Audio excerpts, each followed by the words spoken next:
नमस्कार। मैं राकेश वर्मा आप सभी का स्वागत करता हूं आपके अपने परिवार एसएन गुरुकुल पर। बिहार के औरंगाबाद जिला के डीओ ने एक बार पुनः पूरे बिहार भर में हड़कंप मचा दिया है।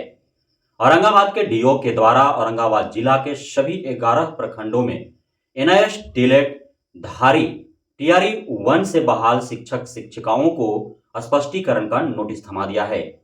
इसे लेकर के पूरे बिहार भर के एनआईएस डीएलएड धारी शिक्षक शिक्षिकाएं खौफ में हैं और शायद आज दीपावली से पूर्व की रात उन्हें पूरा नींद भी न हो पाए और दीपावली भी ढंग से वो न मना पाए।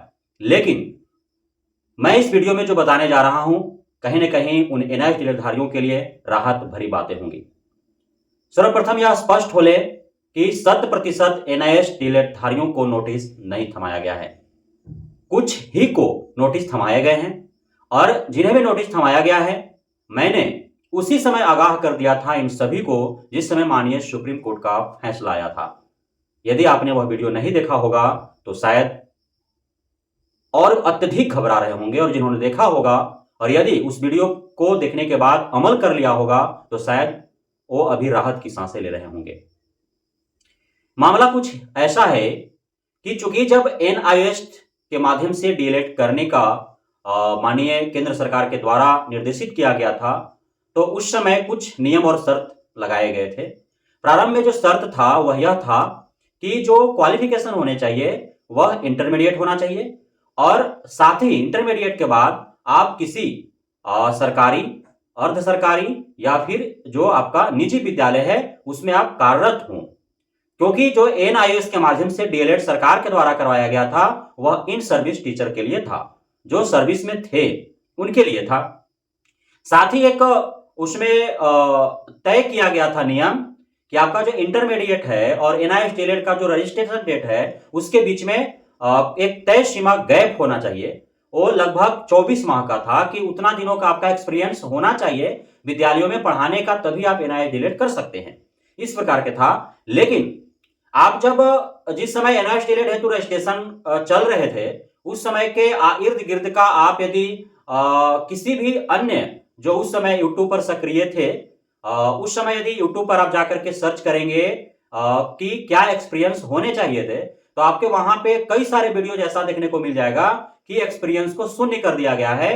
जिस तिथि से रजिस्ट्रेशन आरंभ हुए हैं उस तिथि को भी आपको जो है, यदि कार्यानुभव उससे पहले का नहीं है तो हो सकता है।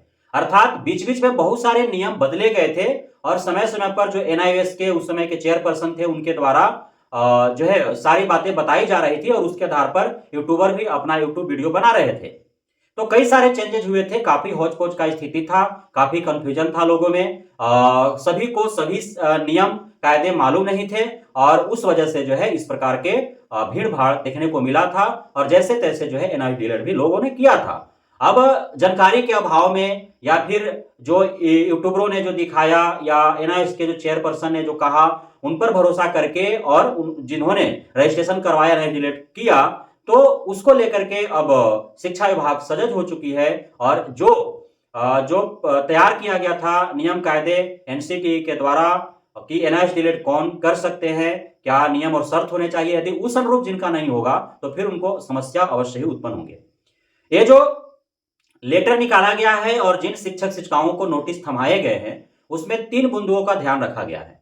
पहला बिंदु है कि आपका जो रजिस्ट्रेशन डेट है आपका एनआईएस डीएलएड का, तो उसके पीछे गैपिंग होना चाहिए और उसमें 3 बिंदु है। पहला बिंदु है कि आपका 18 वर्ष पूरा हो जाना, दूसरा है इंटरमीडिएट कंप्लीट हो जाना, और तीसरा यदि इंटरमीडिएट से भी ऊपर आप उच्चतर शिक्षा प्राप्त किए हैं तो उच्चतर शिक्षा का जो क्वालिफिकेशन है आपका डिग्री है उसका और एनआईएस के रजिस्ट्रेशन के बीच का गैप होना चाहिए। तो ये 3 बिंदु पर ध्यान दिया गया है। अब आप समझें कि यदि आपका 18 साल नहीं पूर्ण हुआ है तो आप कहीं भी सर्विस नहीं कर सकते हैं, चाहे निजी विद्यालय में पढ़ाने की बात हो या फिर कहीं भी 18 साल आपका होना चाहिए, तभी आप जाकर के कोई भी कार्य कर सकते हैं कानूनी तौर पर। तो भले ही आप इंटरमीडिएट 16 साल में कंप्लीट किए, 17 साल में कंप्लीट किया और आपने पढ़ाना स्टार्ट कर दिया, वो अलग बात है, लेकिन आप ऑफिशियली लीगली आप 18 साल के होंगे तभी आपको मान्यता प्रदान की जाएगी। अब 17 में जिनका रजिस्ट्रेशन हुआ, अगस्त में शायद रजिस्ट्रेशन हुआ था एनआईएस के लिए, और उससे पहले 24 माह का यदि एक्सपीरियंस खोज रहा है तो आपका 2015 अगस्त के पहले का डेट ऑफ बर्थ होना चाहिए, और अगस्त के पहले का आपका इंटरमीडिएट फाइल होना चाहिए, और अगस्त के पहले का आपका ग्रेजुएशन या उच्चतर शिक्षा जो भी आपने दिया है शिक्षा विभाग को इस समय नियुक्ति के समय, नियोजन के समय, तो आपका कंप्लीट होना चाहिए। कुल मिलाकर के आपका 18 साल और आपका रजिस्ट्रेशन फॉर एनआईएसटीएलएड गैप आपका जो है 2 वर्षों का होना चाहिए, यदि 2 वर्ष का एक्सपीरियंस उस समय मांग रहा था तो। और जिनका 2016 तक भी है, 18 वर्ष पूर्व गया या इंटरमीडिएट फाइनल था या ग्रेजुएशन फाइनल था और 17 में रजिस्ट्रेशन हुआ, उनको भी जो है दिया गया है नोटिस। 2016 तक वालों को नोटिस दिया गया है। 2015 अगस्त से पूर्व तक जिनका ग्रेजुएशन फाइनल था या 18 वर्ष पूर्व गए थे, इंटरमीडिएट फाइनल था, तो उनको नोटिस नहीं थमाया गया है। तो अब वैसे शिक्षक शिक्षिकाएं जिन्होंने इंटरमीडिएट किया, 2015 में उनका इंटरमीडिएट फाइनल था, 2015 में उनका 18 वर्ष भी हो गया था, लेकिन अब जब वो एक ग्रेजुएशन कर रहे थे तो 2015 से 18 में उनका फाइनल होता, और 17 में एनआईएसटीएलएड रजिस्ट्रेशन हो गया था। अब उन्होंने क्या किया, जब उनका नियोजन या जो नियुक्ति हुआ तो उन्होंने ग्रेजुएशन का भी सर्टिफिकेट, मार्कशीट वगैरह जो है डॉक्यूमेंट्स जो है डीओ साहब को दे दिए हैं। अब आप खुद समझे कि जब आप इंटरमीडिएट 2015 में किए, उसके बाद आप ग्रेजुएशन भी रेगुलर से कर रहे थे, तो फिर आप विद्यालय में पढ़ाने कैसे जा रहे थे? यदि पढ़ाने जा रहे थे तो रेगुलर से आप ग्रेजुएशन कैसे कर रहे थे? तो इस वजह से आपका तो मामला फंस गया और उन लोगों को नोटिस थमाया गया है।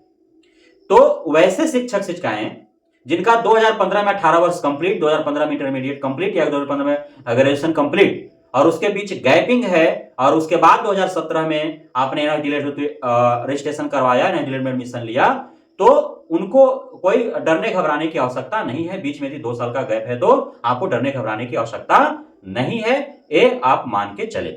लेकिन जिन्होंने 2 वर्ष का गैप तो है, लेकिन उस गैप में चाहे वो पीजी या पीएचडी कर रहे थे या फिर ग्रेजुएशन कर रहे थे, और वो डॉक्यूमेंट्स जो है आपने शिक्षा विभाग को दे दिया है, तो मामला आपका फंस गया है। अब आप स्पष्टीकरण में क्या देंगे? सीधी सी बात है। और जिन्होंने कर भी रखा है, 2 साल का गैप है, बीच में आपने ग्रेजुएशन किया, पोस्ट ग्रेजुएशन किया, पीजी किया, पीएचडी किया, जो भी किया, और लेकिन उस डॉक्यूमेंट्स आपने नहीं दिया शिक्षा विभाग को, तो फिर आपके लिए राहत भरी बात है। लेकिन आपने दे दिया है तो दिक्कत हो सकती है।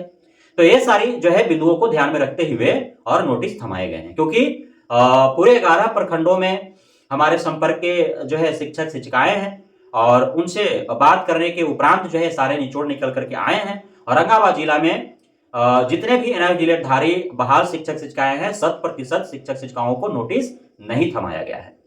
जिन्होंने इंटरमीडिएट किया उनको भी थमाया गया, जिनको ग्रेजुएशन किया उनको भी थमाया गया। अब इंटरमीडिएट 2014 में और उनका 17 में ग्रेजुएशन कंप्लीट हुआ, तब भी जो है उनको नोटिस थमाया गया है। इसलिए कि 17 में आपने ग्रेजुएशन कंप्लीट किया तो फिर 17 अगस्त में आपने एनआईएसटीएलएड के लिए रजिस्ट्रेशन करवा लिया, तो फिर आपका 2 साल का तो गैप नहीं है, आपने एक्सपीरियंस कहां से लाया?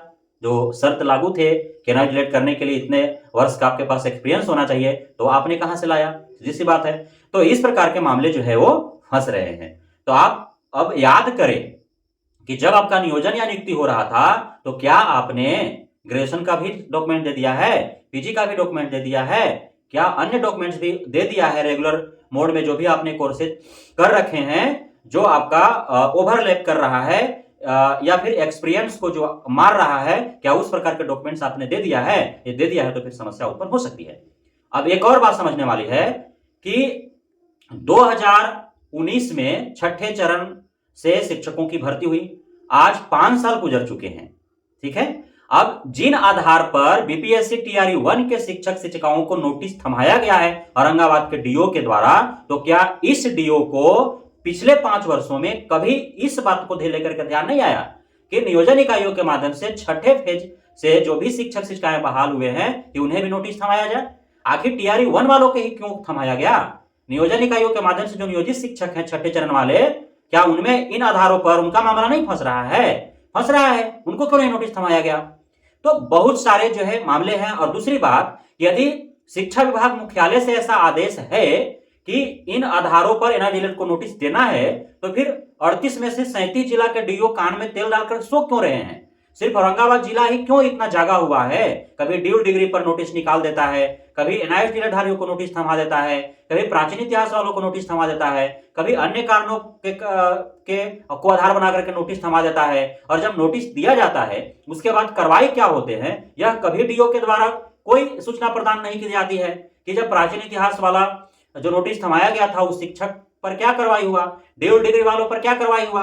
अब उन लोगों पर कार्रवाई हुआ नहीं हुआ किसी को पता नहीं चल गया, सिर्फ हड़कंप मच गया, सभी डरे सहमे अब तक है लोग कि सब्जेक्ट कॉम्बिनेशन के नाम पर जो नोटिस थमाया जा रहा है, डीओ डिग्री के नाम पर नोटिस थमाया जा रहा है, कार्रवाई क्या हो रही है किसी को कुछ पता नहीं चल रहा है। फिर एक और आफत आन पड़ी है एनआईएस डीलरधारियों को। अब उनको जो है कि आपका एनआईएस डीलर में जो आपने एडमिशन लिया है वो संदिग्ध अवस्था में है, जो तय किए गए थे मानक, वो मानक के अनुरूप आपका जो है नहीं लग रहा है, इसलिए आप स्पष्टीकरण दें। उसमें 4 कागजात मांगे गए हैं। पहला है कि आपका नियुक्ति प्रमाण पत्र मांगा गया है, दूसरा वेतन वाला प्रमाण पत्र मांगा गया है, कार्यानुभव वाला प्रमाण पत्र मांगा गया है, और जिस स्कूल से आपने रजिस्ट्रेशन कराया है उस स्कूल को मांगा गया है कि वो केंद्र या राज्य सरकार से जो है संबंधित है कि नहीं, पंजीकृत है कि नहीं।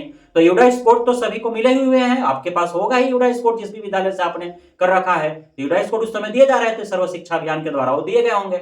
अब बहुत सारे ऐसे स्कूल हैं जो अस्तित्व में भी नहीं है, बहुत ऐसे स्कूल है 2017 में यूडाइस उन्होंने लिया, 2019 तक चला, 20 तक चला, 22 तक चला, खत्म हो गए, है ना। बहुत सारे अब अस्तित्व में नहीं है, समाप्त हो चुके हैं। बहुत सारों का प्रिंसिपल बदल चुका है। कागजात जो मांगा जा रहा है अभी 5 वर्ष के बाद, 5 वर्षों तक कागजात कौन किसको पता था कि वो कागजात ढूंढेगा कभी कोई, वो कागजात कितने लोगों के पास होगा, तो समस्या तो आन पड़ी है। अब इसमें देखना यह होगा कि जो पूरे 11 प्रखंड के दर्जनों शिक्षक शिक्षिकाओं को जो औरंगाबाद जिला के डीओ के द्वारा नोटिस थमाया गया है उस पर क्या कुछ कार्रवाई होते हैं, और हम इस पर नजरें बनाए रखेंगे कि आखिर किन किन पर कार्रवाई हो रहा है, किन पर कार्रवाई नहीं हो रहा है। जिन पर हो रहा है तो